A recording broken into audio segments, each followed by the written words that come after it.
United States labor law sets the rights and duties for employees, labor unions, and employers in the United States. Labor law's basic aim is to remedy the inequality of bargaining power between employees and employers, especially employers organized in the corporate or other forms of ownership association. Over the 20th century, federal law created minimum social and economic rights, and encouraged state laws to go beyond the minimum to favor employees. The Fair Labor Standards Act of 1938 requires a federal minimum wage, currently $7.25 but higher in 28 states, and discourages unhealthy working weeks over 40 hours through time and a half overtime pay. There are no federal or state laws requiring paid holidays or paid family leave. The Family and Medical Leave Act of 1993 creates a limited right to 12 weeks of unpaid leave in larger employers. There is no automatic right to an occupational pension beyond federally guaranteed Social Security, but the Employee Retirement Income Security Act of 1974 requires standards of prudent management and good governance if employers agree to provide pensions, health plans, or other benefits. The Occupational Safety and Health Act of 1970 requires employees have a safe system of work. A contract of employment can always create better terms than statutory minimum rights. But to increase their bargaining power to get fair terms, employees organize labor unions for collective bargaining. The Clayton Act of 1914 guarantees all people the right to organize, and the National Labor Relations Act of 1935 creates rights for most employees to organize without detriment through unfair labor practices. Under the Labor Management Reporting and Disclosure Act of 1959, labor union governance follows democratic principles. If a majority of employees in a workplace support a union, employing entities have a duty to bargain in good faith. Unions can take collective action to defend their interests, including withdrawing their labor on strike. There are not yet general rights to directly participate in enterprise governance, but many employees and unions have experimented with securing representation on corporate boards. Since the Civil Rights Act of 1964, all employing entities and labor unions have a duty to treat employees equally, without discrimination based on race, color, religion, sex, or national origin.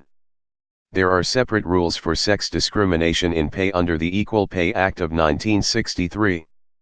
Additional groups with protected status were added by the Age Discrimination in Employment Act of 1967 and the Americans with Disabilities Act of 1990. There is no federal law banning all sexual orientation or identity discrimination, but 22 states had passed laws by 2016. These equality laws generally prevent discrimination in hiring, terms of employment, and make discharge because of a protected characteristic unlawful. There is no federal law against unjust discharge, and most states also have no law with full protection against wrongful termination of employment. Collective agreements made by labor unions and some individual contracts require people are only discharged for a just cause. The Worker Adjustment and Retraining Notification Act of 1988 requires employing entities give 60 days notice if more than 50 or one-third of the workforce may lose their jobs. Federal law has sought to reach full employment through monetary policy and spending on infrastructure. Trade policy has increasingly attempted to put labor rights in international agreements, to ensure open markets in a global economy do not undermine fair and full employment. History. Modern U.S. labor law mostly comes from statutes passed between 1935 and 1974, and changing interpretations of the U.S. Supreme Court. However, laws regulated the rights of people at work and employers from colonial times on. Before the Declaration of Independence in 1776, the common law was either uncertain or hostile to labor rights. Unions were classed as conspiracies, and potentially criminal. It tolerated slavery and indentured servitude. From the Pequot War in Connecticut from 1636 onwards, Native Americans were enslaved by European settlers. More than half of the European immigrants arrived as prisoners, or in indentured servitude, where they were not free to leave their employers until a debt bond had been repaid. Until its abolition, the Atlantic slave trade brought millions of Africans to do forced labor in the Americas. However, In 1772, the English Court of King's Bench held in Somerset v. Stewart that slavery was to be presumed unlawful at common law. Charles Stewart from Boston, Massachusetts had bought James Somerset as a slave and taken him to England. With the help of abolitionists, Somerset escaped and sued for a writ of habeas corpus, that holding his body had been unlawful. Lord Mansfield, after declaring he should let justice be done whatever be the consequence, held that slavery was so odious that nobody could take a slave by force to be sold for any reason whatever. This was a major grievance of Southern slave-owning states, leading up to the American Revolution in 1776. The 1,790 United States Census recorded 694,280 slaves, 17.8%, of a total 3,893,635 population. After independence, the British Empire halted the Atlantic slave trade in 1807, and abolished slavery in its own territories, by paying off slave owners in 1833. In the U.S., northern states progressively abolished slavery. However, southern states did not. In Dred Scott v. Sandford, the Supreme Court held the federal government could not regulate slavery, and also that people who were slaves had no legal rights in court. The American Civil War was the result. President Lincoln's Emancipation Proclamation in 1863 made abolition of slavery a war aim, and the 13th Amendment of 1865 enshrined the abolition of slavery in the Constitution. Former slave owners were further prevented from holding people in involuntary servitude for debt by the Peonage Act of 1867. In 1868, the 14th Amendment ensured equal access to justice, and the 15th Amendment required that everyone would have the right to vote. The Civil Rights Act of 1875 was also meant to ensure equality in access to housing and transport, but in the civil rights cases, the Supreme Court found it was unconstitutional, ensuring that racial segregation would continue. In dissent, Harlan J. said the majority was leaving people practically at the mercy of corporations. Even if people were formally free, they remained factually dependent on property owners for work, income, and basic services. Like slavery, common law repression of labor unions was slow to be undone. In 1806, Commonwealth v. Poulos held that a Philadelphia shoemakers union striking for higher wages was an illegal conspiracy, even though corporations, combinations of employers, were lawful. Unions still formed and acted. The first federation of unions, the National Trades Union, was established in 1834 to achieve a 10-hour working day, but it did not survive the soaring unemployment from the financial panic of 1837. In 1842, Commonwealth v. Hunt held that Poulos was wrong, after the Boston Journeyman Bootmakers Society struck for higher wages. The first instance judge said unions would render property insecure, and make it the spoil of the multitude, would annihilate property, and involve society in a common ruin. But in the Massachusetts Supreme Judicial Court, Shaw C.J. held people are free to work for whom they please, or not to work, if they so prefer, and could agree together to exercise their own acknowledged rights, in such a manner as best to subserve their own interests. This stopped criminal cases, although civil cases persisted. In 1869 an organization called the Knights of Labor was founded by Philadelphia artisans, joined by miners 1,874, and urban tradesmen from 1879. It aimed for racial and gender equality, political education, and cooperative enterprise, yet it supported the Alien Contract Labor Law of 1885, which suppressed workers migrating to the U.S. under a contract of employment. Industrial conflicts on railroads and telegraphs from 1883 led to the foundation of the American Federation of Labor in 1886, with the simple aim of improving workers' wages, housing, and job security here and now. It also aimed to be the sole federation, to create a strong, unified labor movement. Business reacted with litigation. The Sherman Antitrust Act of 1890, which was intended to sanction business cartels acting in restraint of trade, was applied to labor unions. In 1895, the U.S. Supreme Court in re Debs affirmed an injunction, based on the Sherman Act, against the striking workers of the Pullman Company. The strike leader Eugene Debs was put in prison. In notable dissent among the judiciary, Holmes J. argued in Veglan v. Guntner that any union taking collective action in good faith was lawful, even if strikes caused economic loss. This was equally legitimate as economic loss from corporations competing with one another. Holmes J. was elevated to the U.S. Supreme Court, but was again in a minority on labor rights.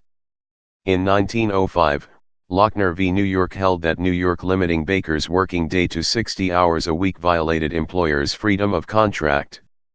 The Supreme Court majority supposedly unearthed this right in the 14th Amendment, that no state should deprive any person of life, liberty, or property, without due process of law. With Harlan J., Holmes J. dissented, arguing that the Constitution is not intended to embody a particular economic theory but is made for people of fundamentally differing views. On questions of social and economic policy, courts should never declare legislation unconstitutional. The Supreme Court, however, accelerated its attack on labor in Loewy v. Lawler, holding that triple damages were payable by a striking union to its employers under the Sherman Act of 1890. This line of cases was finally quashed by the Clayton Act of 1914-6. This removed labor from antitrust law, affirming that the labor of a human being is not a commodity or article of commerce, and nothing in the antitrust laws would forbid the operation of labor organizations for the purposes of mutual help.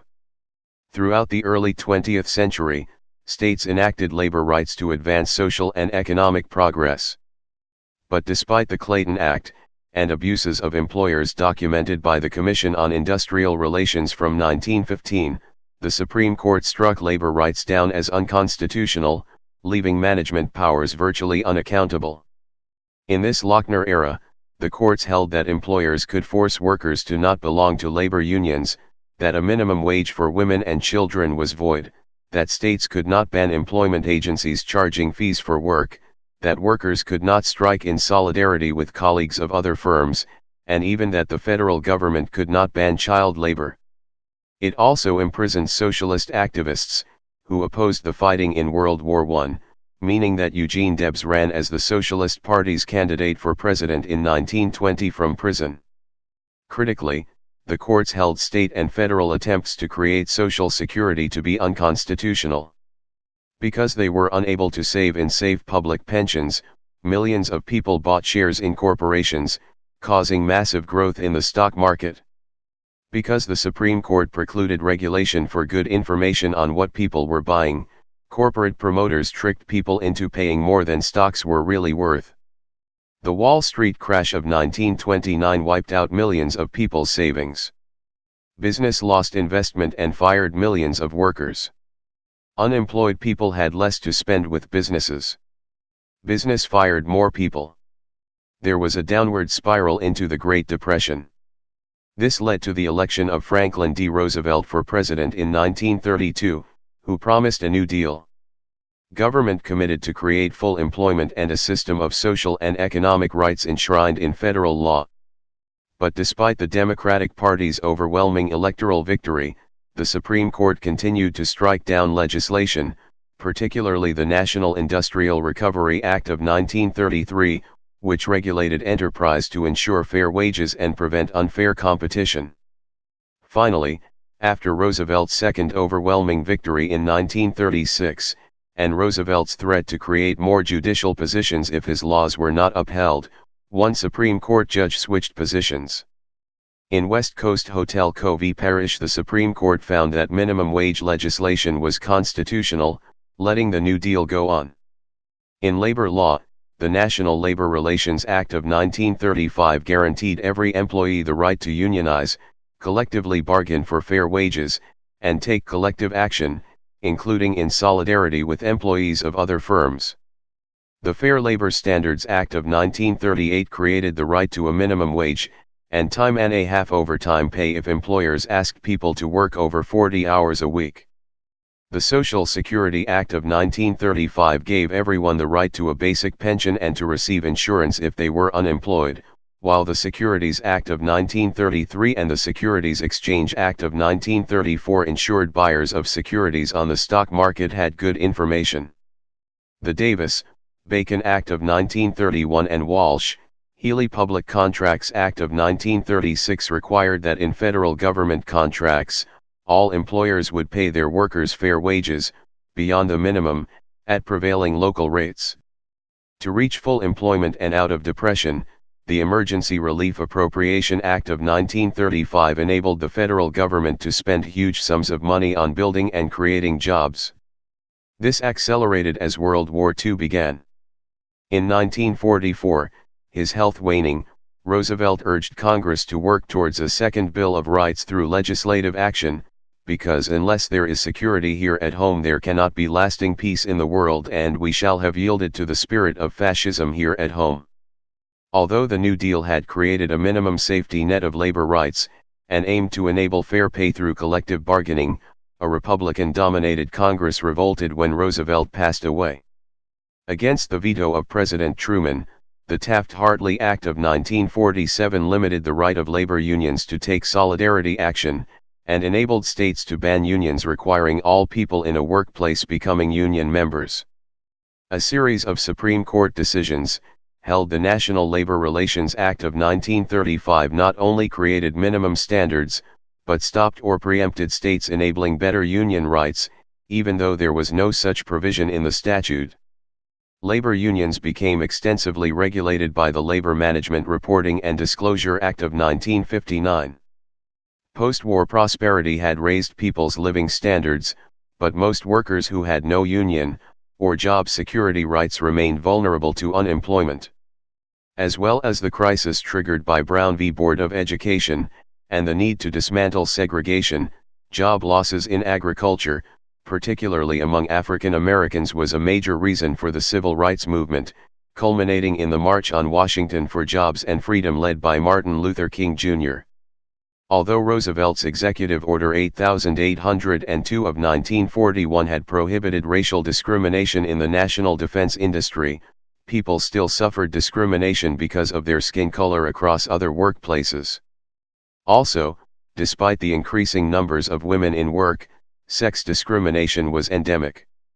The government of John F. Kennedy introduced the Equal Pay Act of 1963, requiring equal pay for women and men. Lyndon B. Johnson introduced the Civil Rights Act of 1964, finally prohibiting discrimination against people for race, color, religion, sex, or national origin. Slowly, a new generation of equal rights laws spread. At federal level, this included the Age Discrimination in Employment Act of 1967, the Pregnancy Discrimination Act of 1978, and the Americans with Disabilities Act of 1990, now overseen by the Equal Employment Opportunity Commission. Although people, in limited fields, could claim to be equally treated, the mechanisms for fair pay and treatment were dismantled after the 1970s.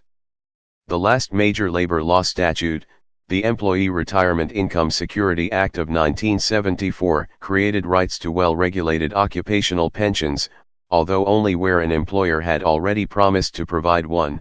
This usually depended on collective bargaining by unions. But in 1976, the Supreme Court in Buckley v. Valeo held anyone could spend unlimited amounts of money on political campaigns, apparently as a part of the First Amendment right to freedom of speech. From this point, big business was able to lobby all politicians to stop any further progression of labor rights. After the Republican President Reagan took office in 1981, he dismissed all air traffic control staff who went on strike for fair wages, and replaced the National Labor Relations Board members with pro-management men. Dominated by Republican appointees, the Supreme Court suppressed labor rights, removing rights of professors, religious school teachers, or undocumented migrants to organize in a union, allowing employees to be searched at work, and eliminating employee rights to sue for medical malpractice in their own health care. Only limited statutory changes were made. The Immigration Reform and Control Act of 1986 criminalized large numbers of migrants. The Worker Adjustment and Retraining Notification Act of 1988 guaranteed workers some notice before a mass termination of their jobs. The Family and Medical Leave Act of 1993 guaranteed a right to just 12 weeks leave to take care for children after birth, all unpaid.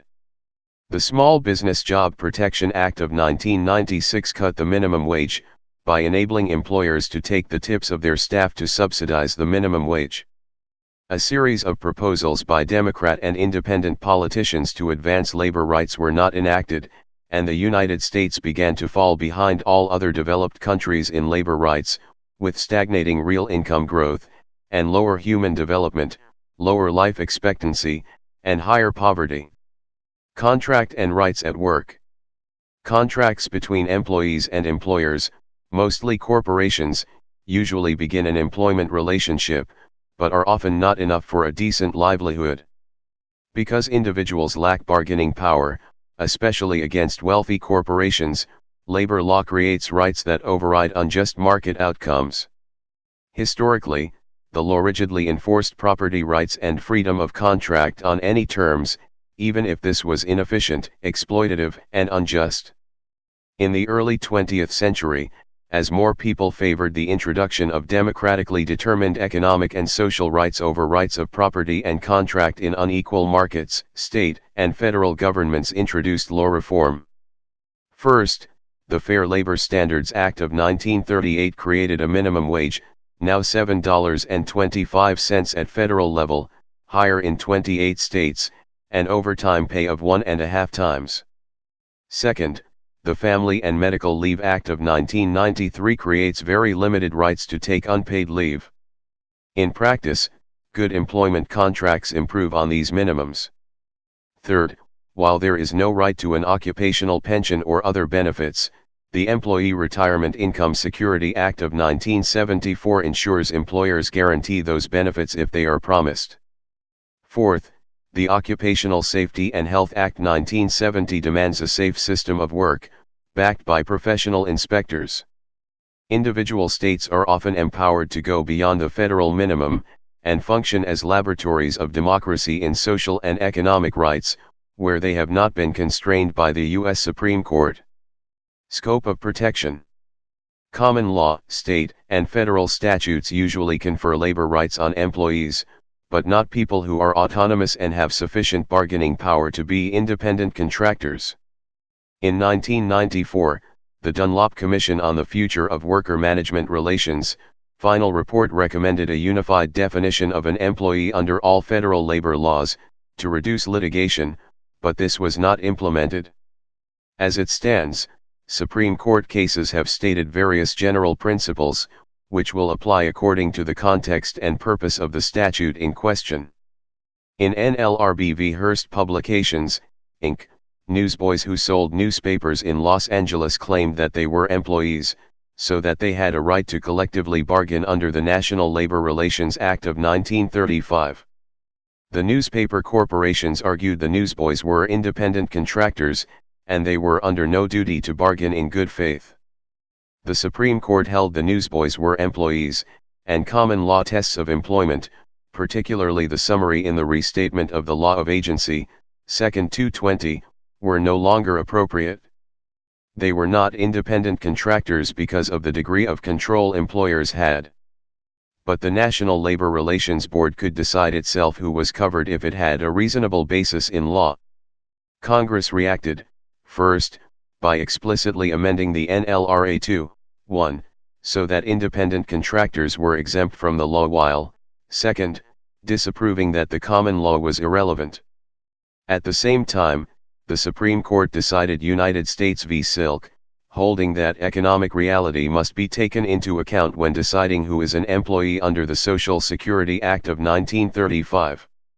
This meant a group of coal loaders were employees, having regard to their economic position, including their lack of bargaining power, the degree of discretion and control, and the risk they assumed compared to the coal businesses they worked for. By contrast, the Supreme Court found truckers who owned their own trucks, and provided services to a carrier company, were independent contractors. Thus, it is now accepted that multiple factors of traditional common law tests may not be replaced if a statute gives no further definition of employee, as is usual, e.g., the Fair Labor Standards Act of 1938, Employee Retirement Income Security Act of 1974, Family and Medical Leave Act of 1993. Alongside the purpose of labor legislation to mitigate inequality of bargaining power and redress the economic reality of a worker's position, the multiple factors found in the restatement of agency must be considered, though none is necessarily decisive.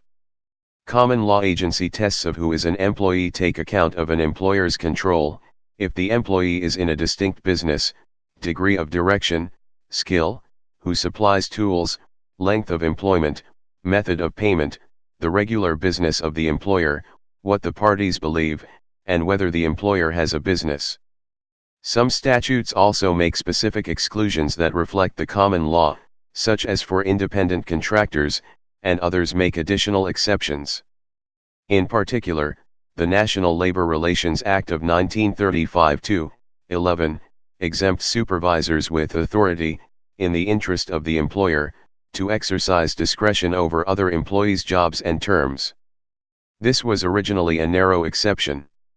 Controversially, in NLRB v. Yeshiva University, a 5-4 majority of the Supreme Court held that full-time professors in a university were excluded from collective bargaining rights, on the theory that they exercised managerial discretion in academic matters.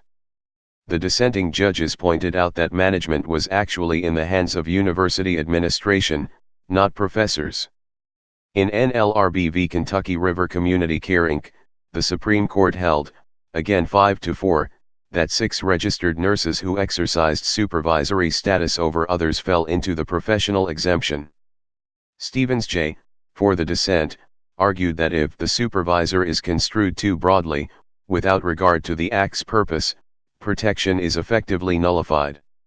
Similarly, under the Fair Labor Standards Act of 1938, in Christopher v. SmithKline Beecham Corp., the Supreme Court held 5-4 that a traveling medical salesman for GSK of 4 years was an outside salesman, and so could not claim overtime. People working unlawfully are often regarded as covered, so as not to encourage employers to exploit vulnerable employees. For instance, in Lemmerman v. at Williams Oil Co., under the North Carolina Workers' Compensation Act, an 8-year-old boy was protected as an employee, even though children working under the age of 8 was unlawful. However, in Hoffman Plastic Compounds v. NLRB, the Supreme Court held 5-4 that an undocumented worker could not claim back pay, after being discharged for organizing in a union. The gradual withdrawal of more and more people from the scope of labor law, by a slim majority of the Supreme Court since 1976, means that the U.S. falls below international law standards, and standards in other democratic countries, on core labor rights, including freedom of association. Common law tests were often important for determining who was, not just an employee, but the relevant employers who had vicarious liability. Potentially there can be multiple, joint employers who share responsibility, although responsibility in tort law can exist regardless of an employment relationship.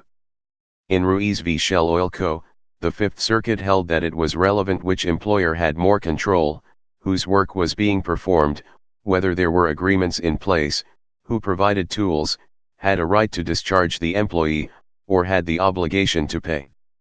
In Local 217, Hotel and Restaurant Employees Union v. MHM Inc., the question arose under the Worker Adjustment and Retraining Notification Act of 1988 whether a subsidiary or parent corporation was responsible to notify employees that the hotel would close.